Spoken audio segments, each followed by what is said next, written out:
Ternyata, kunci kelezatan martabak manis ada di arang kayunya. Selain menciptakan panas yang cukup stabil, arang kayu pohon penghasil buah seperti mangga, rambutan, sampai buah asam berpengaruh dalam aroma dan rasa dibanding memakai kompor gas.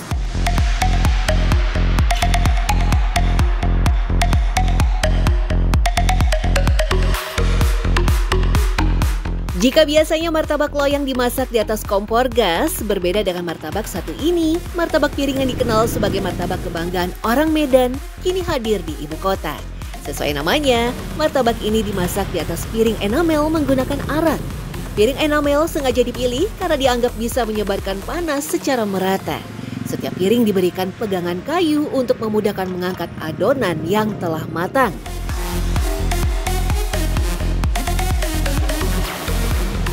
Meski adonannya mirip martabak pada umumnya, sebenarnya ada satu bumbu yang dirahasiakan pemilik usaha kuliner ini.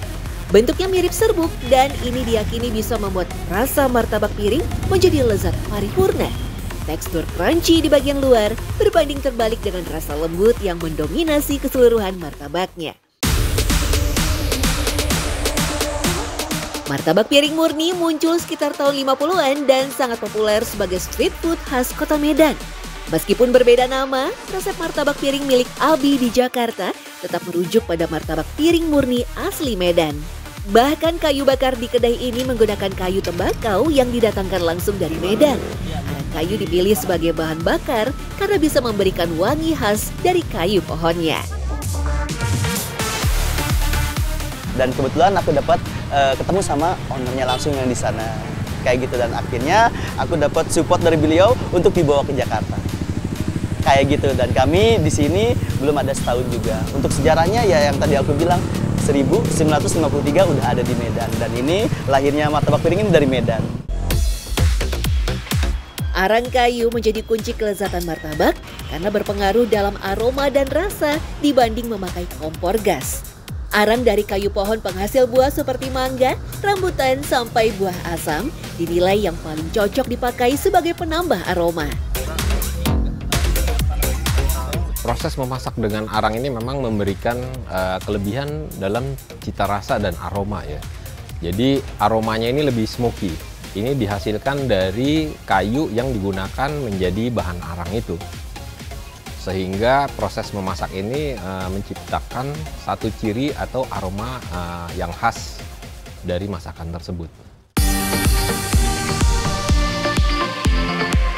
Menyebut sajian martabak legendaris, tentu kedai yang satu ini patut berada di urutan teratas. Ya, martabak Bangka Gang Out Bogor atau juga dikenal sebagai martabak Ko Encek. Memulai berjualan sejak tahun 70-an, warung yang kini dikelola Oril, anak Ko Encek, masih mempertahankan resep asli yang diwariskan secara turun-temurun.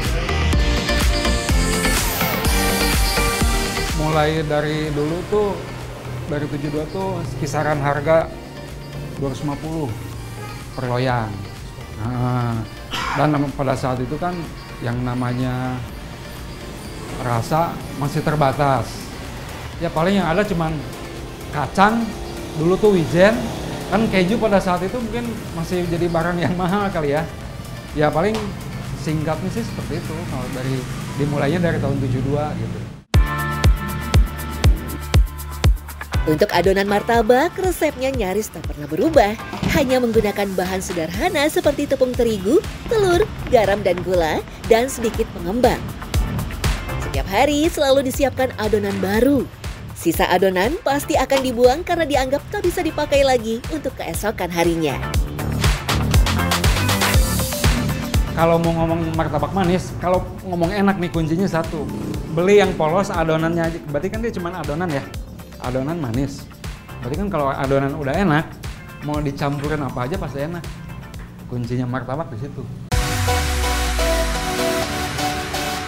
Tak hanya sekedar resep yang sama, loyang martabak Bangka Ko Encek pun juga sama, yakni loyang yang dulu digunakan Ko Encek dan telah menemani mereka sejak pertama kali berjualan 50 tahun silam. Terbuat dari bahan baja yang tebal, loyang ini membuat panas api yang stabil dan merata sehingga matangnya pun merata. Sama seperti martabak piring, martabak kooncek masih dipanggang dengan cara tradisional, yakni menggunakan arang kayu. Arang ternyata juga menciptakan panas yang cukup stabil. Oril biasanya hanya menggunakan arang kayu rambutan karena dianggap memiliki daya tahan yang cukup lama. Namun seiring mulai berkurangnya pasokan arang kayu rambutan, Oril pun menggantinya dengan arang dari kayu keras lain seperti arang pohon asem. Kalau yang ngomong paling bagus arang dari kayu rambutan sebetulnya, cuman kan sekarang produksinya udah mulai susah. Ya mungkin dengan arang kayu macam-macam aja ya. Jadi nggak ada spesifikasi gitu kan. Nggak ada spesial harus kayu ini gitu. Karena mungkin ketersediaan bahannya mungkin makin kesini kan makin nggak ada. Meski di awal kemunculannya martabak memakai topping wijen sangrai, Oril sekarang ini hanya menyajikan topping meses coklat, kacang, serta keju saja. Menurutnya, wijen mudah basi, sehingga akan mubazir jika tersisa banyak karena tak bisa lagi dipakai untuk keesokan harinya. Jadi pelanggan martabak kooncek hanya bisa memilih varian 2 topping saja dalam satu martabak. Jika martabak manis atau seringkali disebut terang bulan punya ragam topping dari coklat, keju hingga kacang, martabak telur punya rasa gurih dengan isian daging cincang dan irisan daun bawang. Namun meski sekilas terlihat sama, martabak yang berasa gurih ternyata punya banyak jenisnya.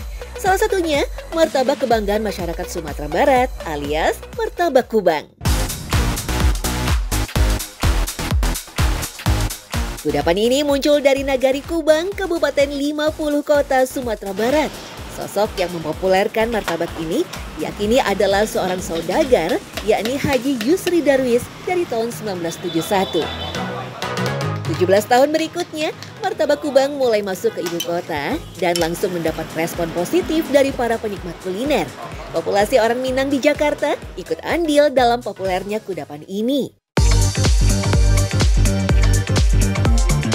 Meski sama-sama menyandang nama martabak, sajian ini sangat berbeda dengan martabak telur pada umumnya. Martabak Kubang kental dengan cita rasa Timur Tengah dan India yang juga diimbangi cita rasa Minang yang khas.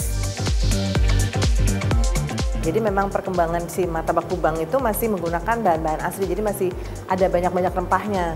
Jadi pakai kari, yang udah pasti itu pakai kari, kemudian ada jinten dan ada ketumbar. Jadi nah ini yang masih kepake. Sementara kalau apa yang terjadi di Pulau Jawa itu agak beda sama di Sumatera. Kalau di Pulau Jawa tuh nggak banyak rempah, atau lebih tepatnya nggak pakai rempah. Jadi lebih ke daging cincang, telur dan daun bawang.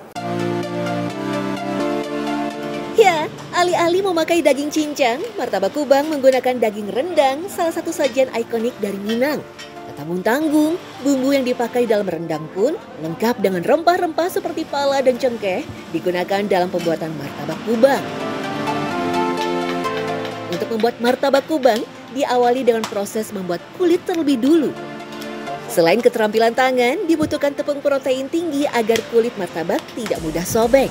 Selain itu, adonan kulit biasanya disimpan terlebih dahulu sebelum dipipihkan selama kurang lebih 2 jam. Baru setelahnya, kulit martabak diisi dengan rendang, telur ayam atau bebek, daun seledri, dan bawang, serta bawang bombay. Nah, setelah kecampur baru dilipatlah si martabak ini sampai berkali-kali. Sebetulnya esensinya juga lipatan itu penting ya. Semakin banyak lipatan, jadi pas dimakan itu dia ada layers, nah dan crispy. Itu penting banget sebenarnya dalam martabak. Sensasi gurih martabak Kubang semakin lengkap dengan kehadiran saus cocolannya. Dibuat dengan campuran saus cuka, cabai rawit, tomat, serta bawang bombay. Saus ini seolah tak bisa lepas dari komplitnya kenikmatan camilan khas berempah ini. Tetapi jika ingin sensasi kuah cocolan yang berbeda, martabak kari bisa jadi pilihan. Ya, martabak yang dinikmati dengan kuah kari yang kental dengan cita rasa rempah yang kuat. Dilengkapi juga dengan acar, martabak kari disebut-sebut dibawa oleh perantau India Melayu ke Nusantara pada sekitar tahun 50-an. Kalau Kalau yang versi dari India itu memang makannya menggunakan kuah celupan kari. Jadi makanya banyak yang juga menggunakan nama martabak kari. Kemudian karena berkembang ya, modifikasinya jadi berkembang kemana-mana gitu. Tapi yang paling membedakan adalah martabak kubang dengan martabak yang biasa itu menggunakan bahan kari dan rempah-rempah tadi. Jadi dagingnya itu dimasak dulu, daging cincangnya dimasak dulu menggunakan rempah-rempah. Martabak kari yang dipengaruhi Mesir sering disamakan dengan martabak khas Palembang yang juga memakai kuah kari sebagai cocolan, yakni martabak har. Kalau kita spesialnya itu kalau martabak har, isinya hanya telur aja, telur bebek, 2 telur bebek. Tapi yang bikin spesialnya itu dari kuah karinya itu, kuah kari, ada kari kentang, campur daging sapinya itu, karinya. Kalau adonannya seperti biasa aja, kalau tepung terigu seperti biasa, pakai telur, dicampur, adonan seperti biasa. Tapi yang bikin spesialnya dari karinya itu. Selain itu, martabak kari juga memakai irisan cabai sebagai penambah rasa pedas yang menggigit sekaligus penyeimbang rasa kari yang tebal. Biasanya menggunakan cabai bubuk, ketumbar, bawang merah, bawang putih, dan kentang.